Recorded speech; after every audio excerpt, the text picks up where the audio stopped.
अज्ञानी लोक आहेत, हे प्रकृतीच्या देह इंद्रियादी गुणांनी मोहित झालेले आहेत आणि देह इंद्रियादी गुणांच्या कर्मामध्ये काय असतात, ते आसक्त असतात. ते कर्माचे अधिकारी आहेत, त्यांना कर्मच करू द्यावं. त्यांची त्या कर्मावर असलेली श्रद्धा, त्या श्रद्धेपासून त्यांना विचलित करू नये कोणी ज्ञानी पुरुषांनी. कोणाला? त्या अज्ञानी पुरुषांना. म्हणजे मागं जे प्रकरण चालत आलेलं आहे त्या प्रकरणाचा समारोप या श्लोकामध्ये होतो आहे. बुद्धिभेदम न जनयेद अज्ञानाम कर्मसंगीनाम, कर्मसंगीनाम अज्ञानाम बुद्धिभेदम न जनयेत.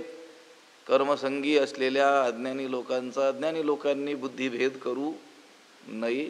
त्यांच्यापुढे नैष्कर्म्य अवस्था सहज खेळताना लीलया सुद्धा प्रकट करू नये. उलट कर्मे कशी करावीत हे त्यांना आचरून दाखवावं.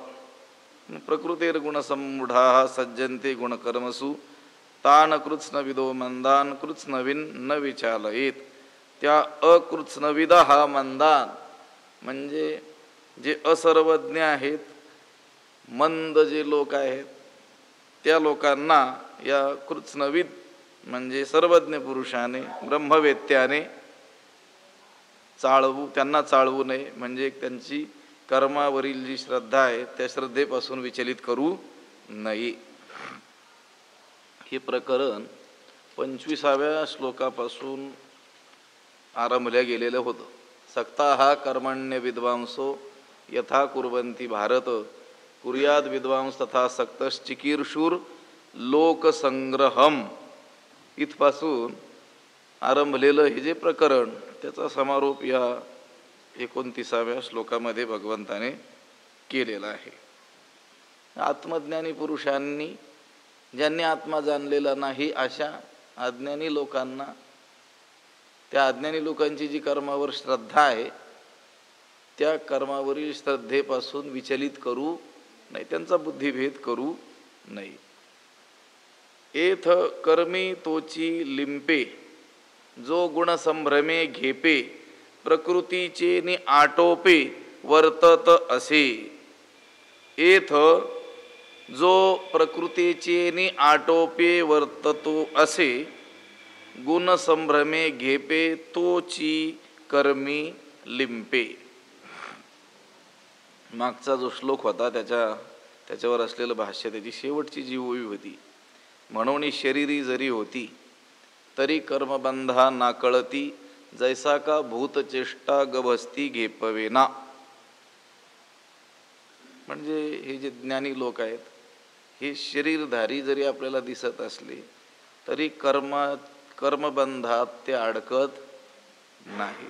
कर्मबंधा ना कळती, कारण ते जो व्यवहार करतात तो व्यवहार कसा करतात, साक्षीभूत होऊन वर्तती देही, ह्यामध्ये उदासीन होऊन द्रष्टा स्वरूपानं ते राहत असतात.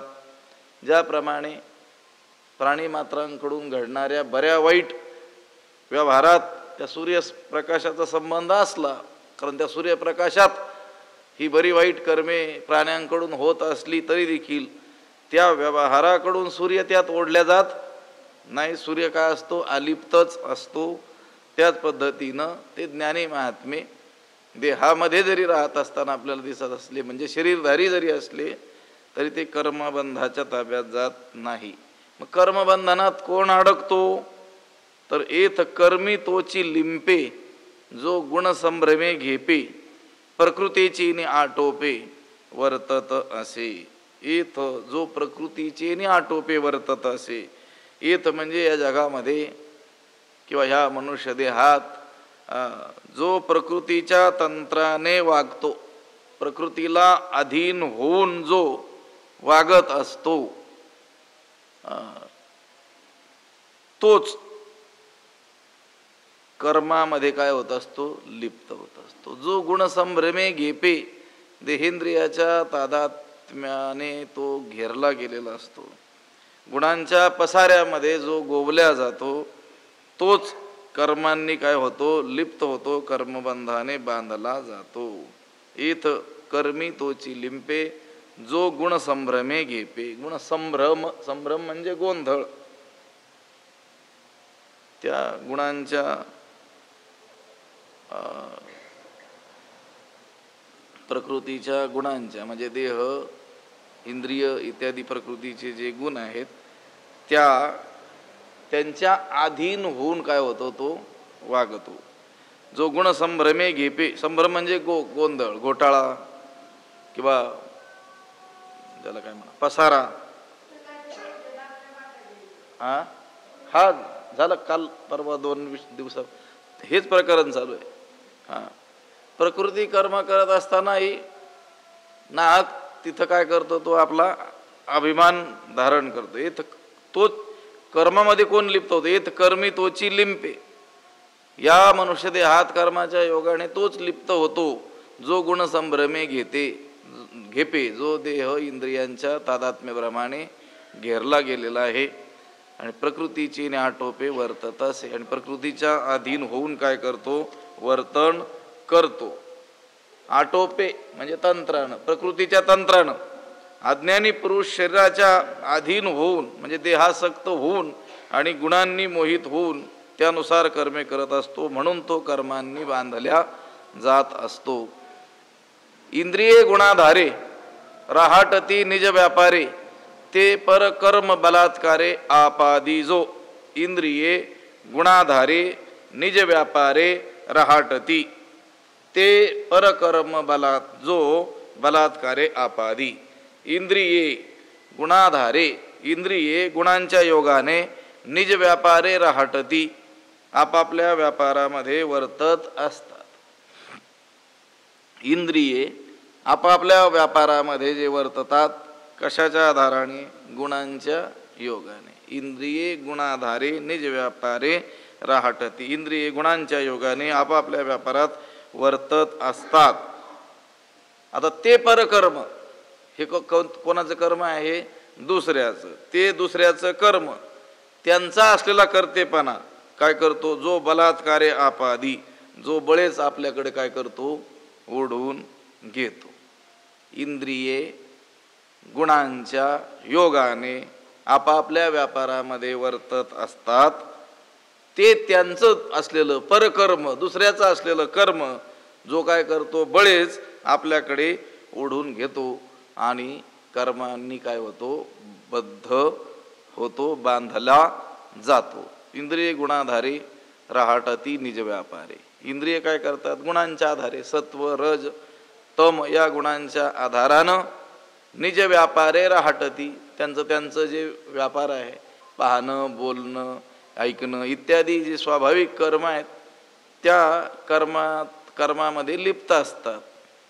निज व्यापारे स्वतःच्या व्यापारामध्ये राहटती वर्तत असतात. ते परकर्म, ते इंद्रियांचं असलेलं कर्म बलात्कारे बळजबरीनं जो आपादी, जो आपल्या अंगावर काय करतो? ओढून घेतो आणि कर्मांनी काय होतो? बद्ध होतो. गुणाधारे गुणांच्या आश्रयाने, गुणांच्या योगाने. वास्तविक पाहता कर्म करणारी कोण आहेत? इंद्रिय आहेत. इंद्रियांना प्रेरक कोण आहे? मन आहे. आणि मनाला प्रेरक कोण आहे? हे सत्वादी ते गुण आहेत. सत्व रज तम इत्यादी गुण आहेत. अंतकरणात या 3 गुणांपैकी ज्या ज्या गुणांचा काय होतो? उद्भव होतो, प्रकर्ष होतो. 3 गुण असतातच, पण एक उन्नती धरतो ते 2 गुण खाचती, एक धरी उन्नती, एक उन्नती धरतो. त्यावेळेस त्या मनुष्याच्या इंद्रियांकडून त्या गुणाला अनुरूप असं काय घडतं? कार्य कर्म घडत असतं. अज्ञानी पुरुष काय करतो? गुणांकडून होणाऱ्या कर्माचं कर्तृत्व आपल्याकडे घेतो आणि मी केली, कर्म मी केले असा वृथा अभिमान घेतो. त्यामुळं त्याला त्या कर्माचं फळ भोगावं लागतं. इंद्रिय गुणाधारे राहटती निज व्यापारे ते परकर्म बलात्कारे आपादी जो. या ठिकाणी हे 25व्या श्लोकापासून आरंभलेलं एक जे प्रकरण त्याची काय झाली? परिसमाप्ती या 29व्या श्लोकामध्ये झाली. आता तू कशा रीतीनं कर्म कर भगवंत अर्जुनाला सांगणार आहेत. त्याचा विचार इथून पुढे आहे. मयी सर्वाणी कर्माणी संन्यस्याध्यात्मचेतसा निराशीर निर्ममो भूत्वा युद्धस्व विगत ज्वरः. त्या श्लोकाचा अन्वय पाहूया. सर्वाणि कर्माणि अध्यात्मचेतसा मयि संन्यस्य निराशीः निर्ममः भूत्वा विगतज्वरः युध्यस्व. त्याचा अर्थ आहे सर्वाणि कर्माणि, सर्व कर्मे, लौकिक कर्मे, वैदिक कर्मे, हे सर्व कर्मे अध्यात्मचेतसा मयि, अध्यात्मचेतसा म्हणजे आत्मनिष्ठ चित्तानं, मनानं, मयि म्हणजे माझ्या ठिकाणी, संन्यस्य म्हणजे समर्पण करू. तू काय कर, लौकिक वैदिक सर्व जी काही कर्म आहेत ती सर्व कर्म माझ्या ठिकाणी काय कर, समर्पण कर. पण कसे, अध्यात्मचेतसा, आत्मनिष्ठ चित्तानं सर्व कर्म माझ्या ठिकाणी काय कर, संन्यस्य म्हणजे समर्पण करून. कसा हो, निराशीही आशारहित तू हो, पुन्हा निर्ममः ममतारहित हो, आणि विगतज्वरः शोकरहित होऊन काय कर, युध्यस्व युद्ध कर. युद्धरूपी तुझं जे कर्म आहे ना ते तू कर. पण त्यापूर्वी हे असं असं कर, काय कर, सर्व कर्म आत्मनिष्ठ चित्तानं माझ्या ठिकाणी काय कर, विवेक बुद्धीनं माझ्या ठिकाणी काय कर, समर्पण कर. आणि मग काय हो, निराशी ही फलेच्छारहित हो, आशारहित हो, पुन्हा निर्ममः अहं ममाभिमान रहित तू हो, आणि विगतज्वरः शोकरहित होऊन युध्यस्व युद्ध कर. या अध्यायामध्ये 5वा जो श्लोक होता त्या 5व्या श्लोकापासून कर्मनिष्ठेबाबत बोलायला आरंभ झालेला आहे. विवेचन कर्मनिष्ठेचं तिथपासून आरंभलेलं आहे. त्या कर्मनिष्ठेच्या निरूपणाचं हे समारोप या श्लोकामध्ये करणार आहे. 5व्या श्लोकापासून आरंभलेलं एक जे कर्मनिष्ठेचं प्रकरण, विवेचन भगवंतानं या श्लोकामध्ये समाप्त केलेलं आहे. अज्ञानी मुमुक्षु पुरुषानं कर्म कसं करावं ते या श्लोकामध्ये सांगितलेलं आहे. जो मुमुक्षु आहे, मोक्षेच्छू आहे, अजून ज्ञान प्राप्त त्याला झालेलं नाही आहे, आत्मनिष्ठत्व अजून झालेला नाही आहे, त्या मुमुक्षु पुरुषानं कर्म कसं करावं हे या ठिकाणी सांगितलं. आता या ठिकाणी युध्यस्व युद्ध कर असं म्हटलेलं आहे. पण हे युद्ध हा जो शब्द आहे सर्व कर्माचं हे उपलक्षण आहे. आता अर्जुन क्षत्रिय होता म्हणून त्याच्या वाट्याला आलेलं कर्म युद्ध होतं म्हणून त्याच्यासाठी सांगितलं युध्यस्व. हा श्लोक आपण आपल्याकडे घेत असताना आपल्या वाट्याला जे कर्म आलेलं आहे ते आपण घ्यायचं, आपण नाही समजायचं युद्धस्व युद्ध करायचं आपल्याला सांगितलेलं आहे.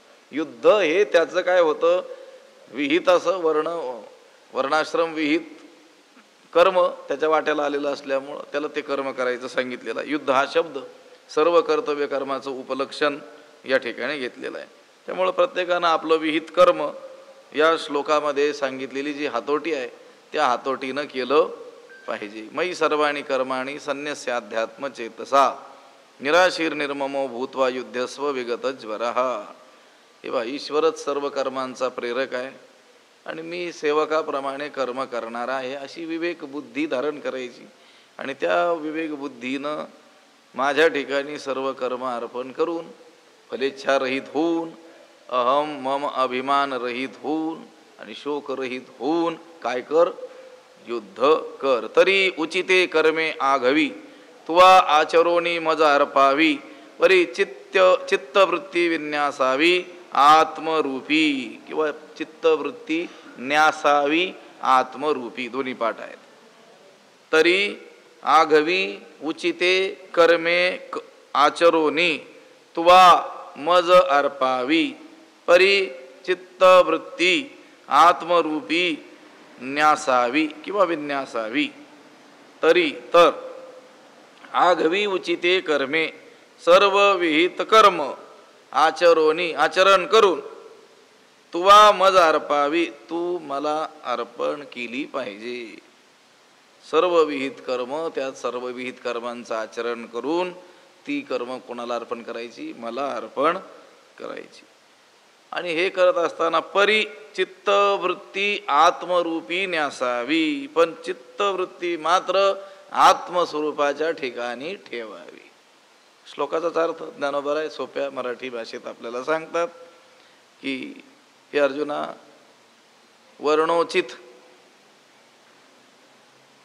सर्व कर्म चांगल्या प्रकारे आचरून मला अर्पण करावीस, परंतु हे करत असताना चित्तवृत्ती आत्मस्वरूपाच्या ठिकाणी स्थिर करावीस. तरी उचिते कर्मे आघवी, आघवी उचिते कर्मे, सगळी योग्य कर्म. उचित म्हणजे वर्णाश्रम विहित कर्म. उचित म्हणजे केवळ आपल्याला उचित वाटतं ते उचित नाही, तर शास्त्रानुसार आपल्या वाट्याला जे आलेलं कर्म, वर्णाश्रमानुसार श्रुती स्मृतिरूप शास्त्राने वर्णाश्रमानुरूप ज्या कर्माचं विधान केलेलं आहे त्यालाच उचित म्हणतात किंवा त्यालाच विहित कर्म म्हणतात. उचित म्हणण्यानं निषिद्ध कर्माची काय केलेली आहे? व्यावृत्ती केलेली आहे. मग भगवंताला अर्पण करायचेत ना कर्म, तर मग कोणतेही कर्म अर्पण केले तर हरकत नाही अशी माणसं समजतील. देवालाच अर्पण करायचं, मग काहीही करायचं आणि कृष्णार्पण म्हणायचं, चालेल का? नाही. तुवाचरुणी मज अर्पावी, पण कोणती कर्मे? तरी उचिते कर्मे आघवी. आघवी उचिते, थोडं बहुत उचित थोडं अनुचित असंही नाही. जे आपल्या वाट्याला शास्त्राज्ञेनं कर्म आलेलं आहे ते संपूर्ण कर्म काय करायचं? आचरण करायचं आणि काय करायचं? ते भगवंताला अर्पण करायचं. पण ते करत असताना परिचित्तवृत्ती विन्यासावी आत्मरूपी. पण हे करत असताना आपली चित्तवृत्ती मात्र आत्मस्वरूपाच्या ठिकाणी काय करायची? स्थिर करायची. आणि हे कर्म मी करता आचरेण या अर्था ऐसा अभिमान जणे चित्ता रिघोदिसी. हे कर्म मी करता का या अर्था आचरेन ऐसा अभिमानू चित्ता जणे रिघोदिसी. हे विहित कर्म आहे आणि मी ह्या विहित कर्माचा करता आहे का या अर्थाचरेण, अथवा ह्या विशिष्ट फळाकरिता मी ते आचरतो आहे. ऐसा अभिमानू, असा अभिमान चित्ता झणे रिगोदेसी, तुझ्या अंतकरणात शिरू देऊ नकोस. सर्व विहित कर्म आचरून भगवंताला अर्पण करायची. ती करत असताना आपली चित्तवृत्ती आत्मस्वरूपाच्या ठिकाणी स्थिर करायची. आणि ते करत असताना हे कर्म आहे, या कर्माचा मी करता आहे आणि या फलाच्या इच्छेनं हे कर्म मी करतो आहे असा अभिमान मात्र चित्तात प्रविष्ट होऊ देऊ नकोस. जणे जणे जणे शब्द हा अव्यय मराठीमध्ये नको या अर्थी निषेधात्मक काय आहे? निषेधार्थी क्रियापदाबरोबर याची योजना केल्या जाते. कर्मामध्ये जर बाधक काही असेल तर कर्तृत्व मद आणि फलास्वाद हे आपण वारंवार पाहत आलेलो आहोत. तैसा कर्तृत्वाचा मधू आणि कर्मफळाचा आस्वादू या दोहीचे नावबंधू कर्माचा की.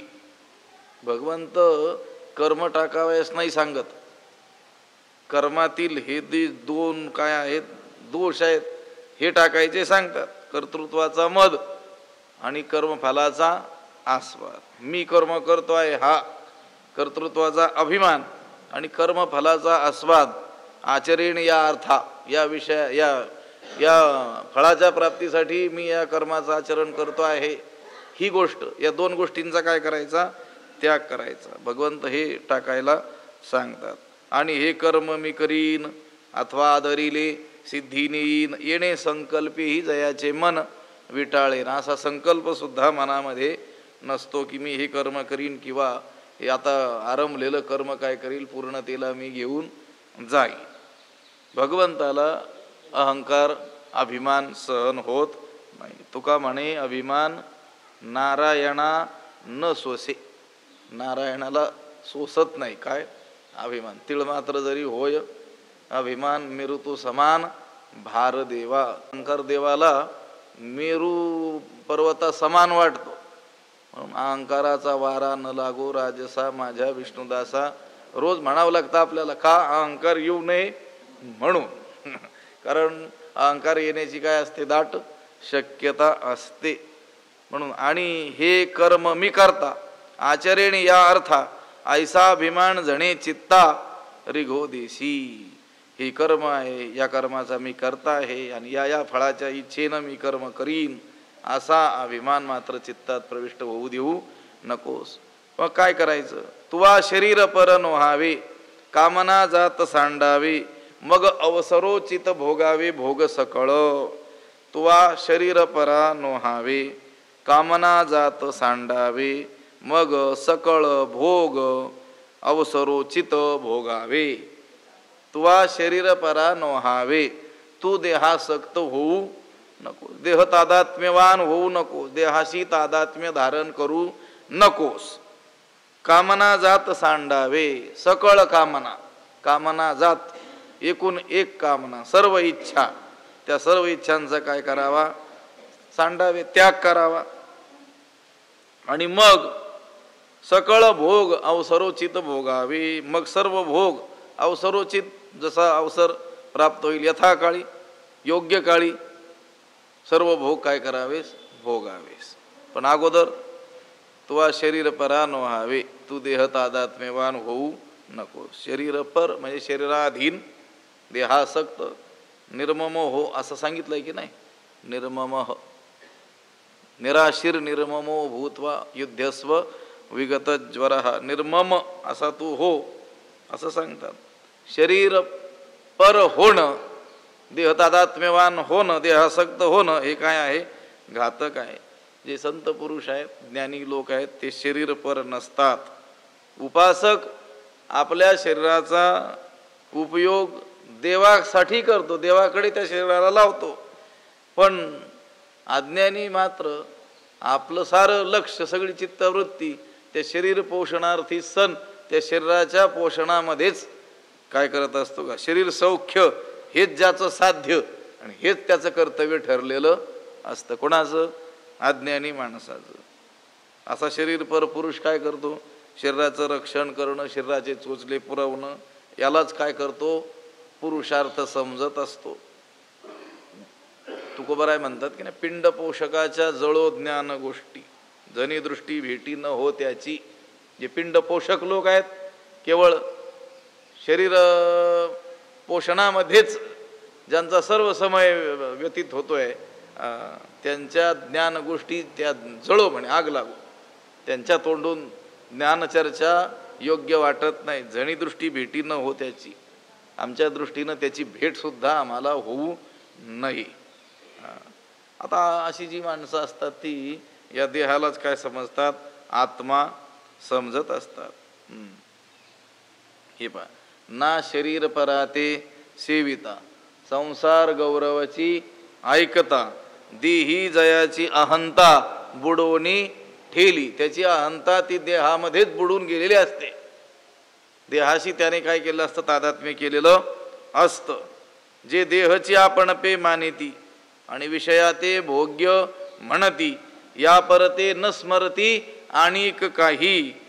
देहची आपण पे मानिती, आत्मा, देहालाच काय मानतात? ते आत्मा मानतात. आणि विषयाते भोग्य म्हणती, आणि समस्त विषय हे देहासाठीच निर्माण झालेले आहेत अशी त्यांची काय असते? समजूत असते. पण तू तसं देहतादात्म्यवान होऊ नकोस. तुवा शरीर परा नोहावे कामना जात सांडावे, सर्व इच्छांचा काय करावा? त्याग करावा. आणि मग अवसरोचित भोगावे भोग सकळ. आणि मग असं झाल्यानंतर योग्य काळी प्राप्त असलेले भोग काय करावेत? सकळ भोग भोगावे. आता कोदंड घेऊन हाती आरूढ पायी रथी देई आलिंगण चित्तवृत्ती समाधाने. किंवा वीरवृत्ती. काय पाठ आहे तुमच्या? वीरवृत्ती समाधाने. आता कोदंड घेऊन हाती आरूढ पायी रथी देई आलिंगण वीरवृत्ती समाधाने. आता हाती कोदंड घेऊन ये रथी आरूढ समाधाने वीरवृत्ती आलिंगण देई. आता हाती कोदंड घेऊन, आता हातात धनुष्य घेऊन, इये रथी आरूढ, या रथावर चढ, या रथावर आरूढ हो, या रथावर बैस. आणि समाधाने वीरवृत्ती आलिंगन दी, संतोषाने समाधानानं वीरवृत्तीचा काय कर, अंगीकार कर. ही जी अपमानित होऊन तुझ्यापासून दूर गेलेली जी वीरवृत्ती आहे, त्या वीरवृत्तीला काय कर, समाधानानं मोठ्या प्रेमानं आलिंगन दे. पहिल्या अध्यायामध्ये शास्त्र प्रवृत्ती प्रस्ताव तिथं आपण पाहिलं. अर्जुनाला हे स्वजनांना पाहून मोह निर्माण झाला, अद्भुत स्नेह त्याच्या चित्तामध्ये निर्माण झालं, आणि अगोदरच असलेली ही वीरवृत्ती त्या कारुण्यवृत्तीला पाहून काय झाली, नवी आवडीची बरी कामुक निज वनिता विसरे असं सांगितलं ना. अर्जुनाची असलेली जी क्षात्र स्वभाव, जी वीरवृत्ती, ही कारुण्यवृत्ती निर्माण झाल्याबरोबर अंगच्या तेजपणानं तिला ती सहन न होऊन ती काय झाली, तिथून निघून गेली. म्हणून भगवंत म्हणतात, देई आलिंगन वीरवृत्ती समाधाने, आता कोदंड घेऊन हाती. कोदंड म्हणजे धनुष्य. शोकमोहानं व्याप्त झालेला अर्जुन, त्या अर्जुनाच्या हातातील धनुष्य खाली पडलं होतं. ते न धरतची निष्ठले परी नेण्याची हातोनी पडिले, ऐसे हृदय असे व्यापिले मोहे येणे. त्या मोहानं त्याचं हृदय अशा रीतीनं व्याप्त झालं होतं की ते धनुष्य न धरतची निष्ठले, त्याला व्यवस्थित धरता न आल्यामुळे त्याच्या हातून आपोआप गळून पडलेलं होतं. ते धनुष्य आता पुन्हा त्याला हातात धरायला सांगता. आता कोदंड घेऊन हाती, आरूढ पा ये रथी, आरूढ म्हणजे चढ. अर्जुनानं रथावरून खाली उडी टाकली होती, ते उडी घातली खाला रथवून या, रथावरून त्याने खाली उडी मारलेली होती. म्हणून मग पुन्हा म्हणतात आरूढ पा ये रथी, म्हणून त्याला पुन्हा रथावर आरूढ होण्यास सांगतात. आणि दी आलिंगन वीरवृत्ती समाधाने, वीरवृत्ती शूरवृत्ती तिचा स्वीकार करायचं सांगतात. कारण दया निर्माण झाल्यामुळं ती वीरवृत्ती त्याला सोडून निघून गेलेली होती. ते तमणी गजबज झाली आणि आपैसी कृपा आली, तेने अपमाने निघाली वीरवृत्ती. त्या वीरवृत्तीला काय कर, पुन्हा आलिंगन दे. आता ही वीरवृत्ती त्याला जन्मजातच काय होती, प्राप्त होती, जन्मतः त्याच्या ठिकाणी प्राप्त झालेली होती. क्षत्रियाचं शौर्यम तेजो धृतिर्दाक्षम, शौर्य आहे, तेज आहे, हे पराक्रम, यश, हे त्यांचं काय आहे, सहज त्यांच्या ठिकाणी असतं. म्हणून त्या अर्जुनाच्या ठिकाणी सहज असलेली ती वीरवृत्ती पण कारुण्य, अनाठाई कारुण्य त्याच्या ठाई निर्माण झालेलं असल्यामुळं तिथून ती निघून गेलेली होती. म्हणून दे आलिंगन वीरवृत्ती समाधाने, समाधानानं संतोषानं वीरवृत्तीला काय कर, आलिंगन दे. म्हणजे संतोषानं तू हे युद्ध कर, स्वकर्तव्य म्हणून हे युद्ध कर. जगी कीर्ती रूढवी, स्वधर्माचा मान वाढवी, यया भारापासून सोडवी मेदिनी हे. जगी कीर्ती रूढवी, स्वधर्माचा मान वाढवी, यया भारापासून हे मेदिनी सोडवी. जगी कीर्ती रूढवी, तू काय कर, जगामध्ये आपली कीर्ती प्रचलित कर, जगात कीर्ती अजरामर कर. स्वधर्माचा मान वाढवी, स्वधर्माविषयीचा आदर काय कर, वाढव. आणि यया भारापासून हे मेदिनी सोडवी, आणि या दुष्टांच्या भारापासून या पृथ्वीला मुक्त कर. या दुष्टांच्या पापामुळं या पृथ्वीला काय झालेलं आहे, भार झालेला आहे. धरणीशी झाले ओझे त्यांचे, या धरणीला या पातक्यांच्या पापामुळं काय झालेलं आहे, ओझ झालेलं आहे. त्या ओझ्यातून या धरणीची सुटका कर. जगी कीर्ती रूढवी, रूढवी वाढव, स्थापित कर. एकट्या अर्जुनानं कौरवाकडील सर्व वीरांना काय केलेलं होतं, त्यांना हरवलेलं होतं युद्धामध्ये. असं होऊ दे. पुन्हा मनुष्यानं आपली काय केली पाहिजे, कीर्ती वाढविली पाहिजे. तुका म्हणे जावे सत्कीर्तीने बरवे. नाहीतरी लोक जगामध्ये आपली कीर्ती व्हावी म्हणून सदैव काय करतात, प्रयत्न करतात. प्रसंग पडला तर प्राणत्याग करायला देखील मागे पुढे पाहत नाहीत, जीवाचा देखील विचार करत नाहीत, परंतु जगामध्ये कीर्ती स्थापित करत असतात. तो व्यवहाराचा एक काय आहे, भाग आहे. मग तू जगी कीर्ती रूढवी, जगात तुझी कीर्ती काय कर, अजरामर कर. नाहीतर हे युद्ध सोडून पळू पाहणाऱ्या अर्जुनाला भगवंतानं सांगितलं होतं अकीर्तिकरम अस्वर्ग्यम अकीर्तिकरम, हे तुझं हे युद्धातून पळून जाणं हे स्वर्ग प्राप्त करून देणारं नाही आणि कीर्तिकारक तर नाहीच, जगात अकीर्ती अपकीर्ती करणार आहे. जगातील लोक काय म्हणतील, हसतील. हा अर्जुन युद्धाला भिला, ते कौरव देखील म्हणतील हा गेला रे गेला म्हणतील, हा पळाला, अर्जुन आम्हाला बिहाला, अर्जुन आम्हाला भिवून पळून गेला. ते काय म्हणणार नाहीत की अर्जुन हा संत पुरुष आहे आणि त्याच्या अंतःकरणामध्ये आमच्याविषयी दया निर्माण झाली, स्वजनांना गुरुजनांना कसं मारावं म्हणून मग तो काय झाला, युद्ध सोडून निघून गेला असं म्हणणार नाहीत. ते म्हणतील हा भिला आणि तुला तसं जाऊ देणार नाहीत. तू असा निघून जात असताना सुद्धा तुला काय करतील, मारतील आणि तुझी अपकीर्ती दीर्घकाळपर्यंत या जगामध्ये गायली जाईल. काय अपकीर्ती, तू काय कर, हे युद्ध कर आणि पुन्हा जगामध्ये कीर्ती काय कर, रूढवी, अजरामर कर, जगी कीर्ती रूढवी, स्वधर्माचा मान वाढवी, यया भारापासून सोडवी, मेदिनी हे ही पृथ्वी. या पृथ्वीला हा पापी लोकांनी केलेल्या पातकाचा काय होत असतो, भार होत असतो. भूमी कापे त्यांच्या भारे, ही भूमी थरथर कापते या लोकांच्या भारानं. म्हणून त्या पाप्यांच्या पापापासून, त्या पापाच्या भारापासून काय कर, या पृथ्वीला सोडव. पार्था आता पार्था निशंक होई, या संग्रामा चित्तदी येत हे वाचून काही बोलो नये. पार्था आता निशंकू होई, अर्जुना आता मनात कोणताही किंतु परंतु ठेवू नकोस, निसंशय तू हो. या संग्रामा चित्तदी, या युद्धाकडे मन लाव. येत हे वाचून काही बोलू नये, या प्रसंगी ह्याशिवाय म्हणजे युद्धाशिवाय दुसरं काही बोलू नकोस. आता दुसरं काही मला भारूड सांगत बसू नकोस, युद्धाशिवाय दुसरी कोणतीही चर्चा करू नकोस. आता मनात कोणताही हे किंतु ठेवू नकोस. आता पार्था निशंकू होई, निशंक म्हणजे संशय रहित, किंतु परंतु रहित, निर्धास्त तू हो. विगत ज्वर हा असं म्हटलेलं आहे ना. तू म्हणतोस युद्ध केल्यानं काय होईल, कुलक्षय होईल, कुलधर्म नष्ट होतील, वर्णसंकर होईल, सगळ्यांना नरकाला, पितरांना नरकाला जावं लागेल, अशा कल्पना केल्या आणि मनाची कालवा तुझ्या जी झालेली आहे तसं काही होऊ देऊ नकोस. मनामध्ये काही किंतु न ठेवता युद्धाला सज्ज हो.